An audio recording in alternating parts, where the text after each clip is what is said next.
What's up, everybody? This is the Gridiron Gilly Show, and I'm the host, Gridiron Gilly. This show is for anybody who's ever worn pads or worn out the remote watching college football. You don't have to play the game, you just gotta love the game, and I hope that's why you're here. I'm going to be talking about college football week 1 because the NFL season has not started. Preseason is done and over with. I just had my fantasy draft last night, but that's neither here nor there. Let's talk about college football because that's why we're here. Week 1. Last week, college football kind of started this past weekend, but nobody really cares about that. We're here for this week. What we got: Thursday, Friday, Saturday, Sunday, and I think Monday games. So what a slate of college football games opening up the season. I can't even name them all right now, all of the games that I'm looking forward to seeing, but I have them all written down right here in my notebook, and I'm going to break them all down for you. I'm going to try to make it quick, try not to ramble too long. Your time is valuable. I guess I'll get started and talk about some football with you.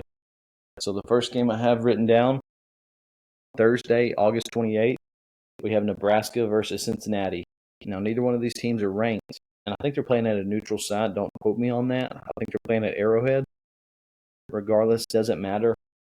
Nebraska is the favorite. They're minus 6.5. The total on this game, last time I checked, was 53.5 points. And Nebraska, if you're betting the money line, Nebraska is minus 250. I say all that to say I'm picking Nebraska money line. I don't know if they'll cover that 6.5, but I'm almost positive, in my opinion, that they will win this Thursday against Cincinnati to go 1-0. Matt Rule year 3. Friday now we have Auburn versus Baylor. Auburn's the favorite in that one. They're minus 2.5. Total on that game is 57.5. And if you're betting money line, you got Auburn minus 135 and then Baylor at plus 114. When I look at this game, I see a Baylor team that can spread the ball around. They can run the football. They have a pretty solid quarterback. He's going to go high in the draft, I feel like, if he has a great year and can stay healthy. They'll be a contender in the Big 12. I'm not saying they're going to win the Big 12. I've already made my predictions on that. But I think they'll be a contender nonetheless, and they could really shake things up and make it interesting in that unpredictable conference that is the Big 12. Auburn, on the other hand, they're a bottom-tier SEC team, in my opinion. They're right up there with Kentucky, Mississippi State. Yeah, there we go. They're right up there with those two teams as, in my opinion, the bottom tier of the SEC. Vanderbilt, even, they had an exciting year last year, and they're likely to have one this year, but haven't really done much since I've watched college football, so I'll throw them in that list as well. Diego Pavia, you got to prove me something this year, son. But anyways, man, I don't like Hugh Freeze, and I don't like his quarterback, Jackson Arnold. I don't even think he likes his quarterback, Jackson Arnold. Nothing against him, but I'm going Baylor. I'm taking Baylor money line on that plus 114. That's what I'm taking. That's what I'm riding with. I'm confident in that. If you disagree, let me know in the comments. Next game, we have Georgia Tech versus Colorado. That game is also going to be on Friday night. And I said last week, Georgia Tech, they are going to be explosive on offense, I feel like. I think they're going to put up a lot of points. Not sure how their defense will be, but offensively, I think Georgia Tech will put up a lot of points. They'll be exciting on that side of the ball. Not sure if they'll win a lot of games because I'm not sure about their defense, but I know that offense will put up points. Colorado, they usually score a lot of points, but they don't have Travis Hunter no more, and they don't have Shedeur Sanders. They got Caden Salter. He's the new sheriff in town over there in Boulder. We'll see how that goes for Coach Prime. But if you're asking me how I feel about that game, Georgia Tech is minus 4. The total on that game is 52.5. And if you're betting the money line, Georgia Tech is minus 192. I want to say Georgia Tech minus 192, but if I'm going to be as confident as Gridiron Gilly plans to be, I'm betting the over on that one. I'm betting the over 52.5 points. So 53 or more for Georgia Tech and Colorado, I think. Neither team has a defense, and I think their offenses, I'm not even sure what Colorado has offensively, but I know what Tech has. And if Tech doesn't have a defense like I don't think they do, Colorado should be able to match them offensively. Yeah, 53.5 point or 52.5 points. I'll take the over on that. Next game, we're going Saturday morning. Number 1, Texas takes on number 3 Ohio State. Ohio State's the favorite on that one, -2.5. The total on that one's 47.5. If you're riding with Ohio State, that's going to be -125, and if you're going for Texas, that's +105. Guys, I really don't know what to think about this. Arch Manning, he's taken over the reins there at Texas. Some cat named Julian Sayin, never heard of the guy, but Ohio State's always putting quarterbacks out. They had some guy a few years ago. He wasn't good enough to start for them, so he transferred. His name was Joe Burrow, but they didn't like him there. I guess he wasn't good enough to start. So he transferred, went to LSU, and he was all right, I guess. I think he did pretty good down there in Baton Rouge. Yeah, Ohio State's always turning them quarterbacks out. I don't know what to think about this game. When I look at the best player on Ohio State, I see Jeremiah Smith. I see a dog, a first-round draft pick in a couple years. I see a guy that he's just remarkable. He's incredible. And Ohio State, they're notorious for turning out incredible wide receivers as well. And when I look at Texas, I would say Texas' best player is Colin Simmons. I think Colin Simmons, I think he's going to get after the quarterback. I hope he gets after the quarterback because what I'm doing is I'm taking Texas. I'm taking that +105. I'm not 100% confident on that, but I'm taking Texas nonetheless. I like Texas to beat Ohio State and hand Ohio State, the defending national champions, at 0-1, that 0-1 hangover post-national championship. Riding with Texas on that one. Next game, we have number 24 Tennessee versus Syracuse. I feel bad for Tennessee, man. I don't know how good they'll be. I know their quarterback left them, which is actually good for them. If he don't want to be there, I don't want him there either. So go on to California, son. I'll be breaking your game down later. But Tennessee, they are the favorite, -14 points. The total on that game is 50.5. If you're betting the money line, Tennessee is -600. Syracuse is +140, I believe. Don't quote me on that. When I look at this game, like I said, I know who Tennessee's got now as quarterback since Nico transferred. I know what Syracuse has. Kyle McCord went to the draft, but I know what Fran Brown is going to bring to the table. And I know that Syracuse is going to be a competitor in the ACC. I know that they'll compete. I know they'll win some ball games. They'll kick, scratch, and claw. Like I said with Baylor in the Big 12, Syracuse is going to be the same way in the ACC. They'll be a contender. I'm not saying they'll win it because I'm almost positive they won't, but they will be a contender, and they'll be able to shake things up in that conference. I am a betting man, so I'll go ahead and I'll take that Tennessee -600 money line. A lot of these bets are going to be just straight money line because I don't really know what's going on week one. There's always some crazy stuff that happens. That's the beautiful thing about college football. You never know what's going to happen. Next game, Northwestern versus Tulane. Neither team's ranked. You probably don't care about that game. You're probably saying, Gridiron Gilly, dog, why are you talking about this game?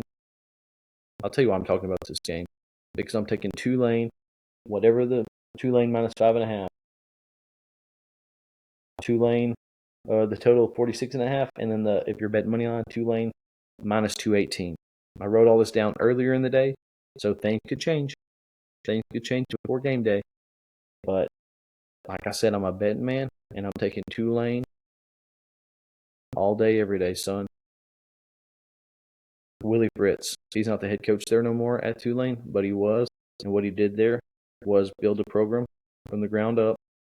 And now he's at Houston. Had a bad year at Houston, Willie Fritz did. But if he's able to do in Houston what he did at Tulane, things could get really interesting. Let's go with number 8, Alabama versus Florida State. Not much to talk about here.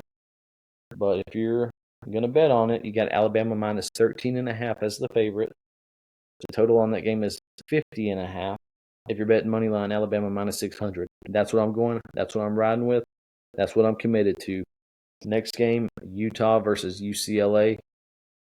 I said I would talk about Nico, and here it is. Nico, you transferred. You went from Knoxville back to LA. You went back home. They gave you a little money, gave you a little cash. You started feeling good about yourself. Maybe got you some new teeth, some veneers, whatever you want to call them. Maybe got you a new grill. Who knows? Doesn't matter. Utah, they're about to put it on you. Got a good coach, got a good coordinator, and they just got a good quarterback who I think, in my opinion, is going to be one of the under the radar guys going into this season. Nobody knows about him, but I think before the next month, everybody's going to know about him. His name's Devin Dampier, and he transferred from New Mexico. Pretty good quarterback for him last year, dual threat, and I think he's going to let it rip in Utah. So give me Utah, Kyle Whittingham, the Utah Utes. Are they going to UCLA? I'm not sure. They can play in Alaska. Utah's going to put it on them. I'm taking Utah on that one. I'll take the spread minus 6.5. Next game, we got Virginia Tech. This is Sunday, I believe. Virginia Tech versus number 13 South Carolina. Not much talk about there. Lenore Sellers got a lot of hype around him. Supposed to be one of the big deals in the SEC at quarterback. Pretty good last year. I like Shane Beamer. Thinks he's a great coach. Not much to talk about there.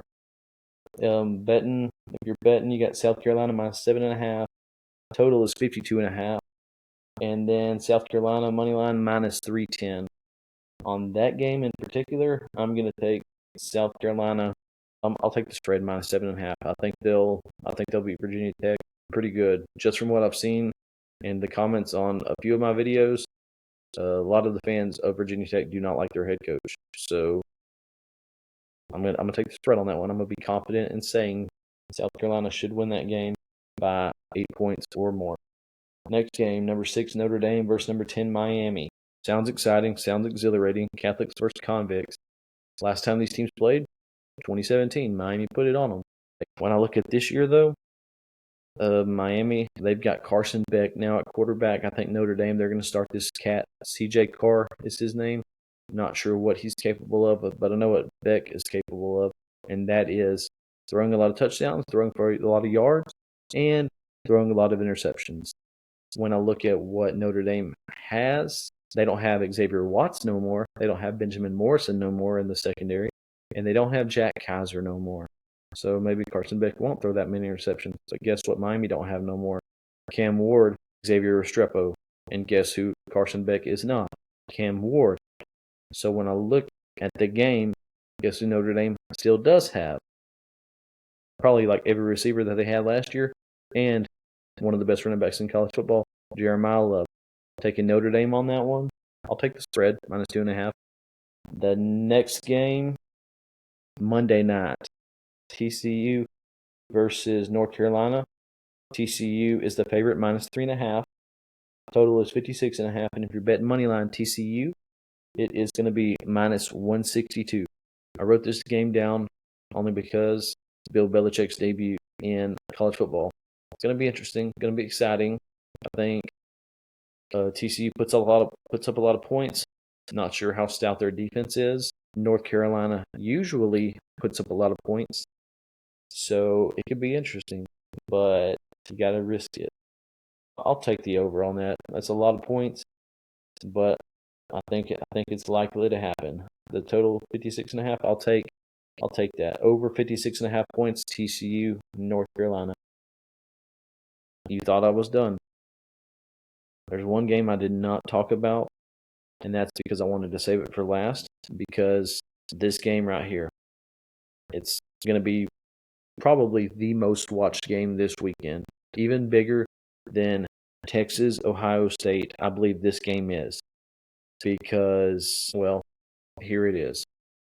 You have number 9 LSU, Death Valley, going all the way up there to Clemson, South Carolina. Death Valley. Clemson's number 4 in the country, by the way. So 2 top 10 ranked teams, both Death Valley, both played in the Natty a few years ago.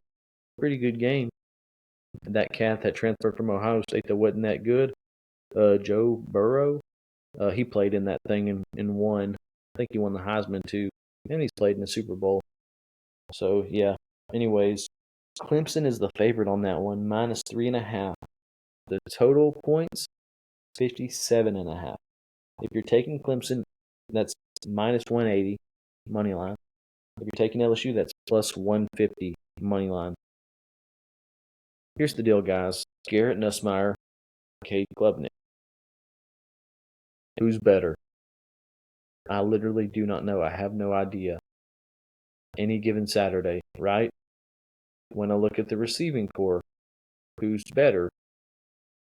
I don't know. When I look at the run game, who's better? I do not know. Offensive line, I do not know. Tight end, do not know. But what I do know is football is won and lost in the trenches. Cliche, but it's true. It's where all the dirty work happens. It's kill or be killed in the trenches. When I look at Clemson, all I see is killers out there. Guys who were bred to go after the quarterback, guys whose job is to make the offense's life hell. The last time I saw some savages on Clemson like these guys, it was Cleveland Farrell, Dexter Lawrence, Christian Watkins. And what did those guys ever accomplish, you might say? 2016 and the 2018 National Championship, of course. And all three of those guys went in the first round of the draft. Give me Clemson minus 3.5 over LSU. I might even move that line, spread it out a little bit further, because I think Clemson's going to put it on them. I think, and see, and this is an argument people have said. Well, LSU always loses their first game. Well, the past couple of years, Clemson has too. They lost to Duke a few years ago when Riley Leonard was there. So, I mean, if that's your argument, then that's your prerogative to have that argument. But I'm riding with Clemson specifically because I think their defensive line is better.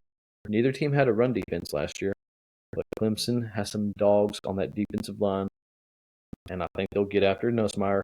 I think they'll get after Caden Durham, and it could get ugly if LSU's not careful on that offensive side of the ball. But I'm definitely taking Clemson, and I'm definitely taking that minus 3.5. That's all I got to talk about. That's all I've got to say. Like, share, subscribe, and comment. Leave comments. It helps out. It inspires me. It helps me out. It gives me courage and motivation to keep on pushing, to keep moving forward, keep fighting the good fight for college football and the NFL. See y'all later.